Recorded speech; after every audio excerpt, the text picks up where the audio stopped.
In this video, I'm going to show you how to link your Bank of America account to Fidelity. The first thing you want to do is you want to open Fidelity like you normally would, go to the bottom menu and select over here where it says link an external account. So basically Fidelity has built-in software that allow you to connect another bank to Fidelity, so you can go ahead and use it to make transferring funds a little bit easier and stuff like that. But anyways, what you want to do from here is you want to look up your financial provider. So you want to go ahead and select on one of these or go to the search bar and find your bank from here. So for this video, let's go ahead and work with Bank of America. So it is right here. I know the logo might be a little bit small on some computers, but it's right here. So you just want to go ahead and select on it. Then you want to press on connect just like so.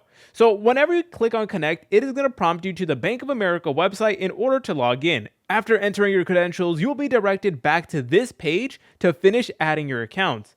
If the new window does not appear, you may need to tell your browser to allow the pop-up. So please keep that in mind and press on connect just like so. Okay, so then it is now going to redirect you to Bank of America and you need to go ahead and log in with your user ID and password. And after you do that, you may need to verify that you're the actual owner of the bank account. So it might send you a text message to your phone. So you need to have your phone ready to go. Make sure that the data is turned on so you're able to receive messages. And then afterwards, once you get the message, you're able to go ahead and type it in and then it is going to verify your account.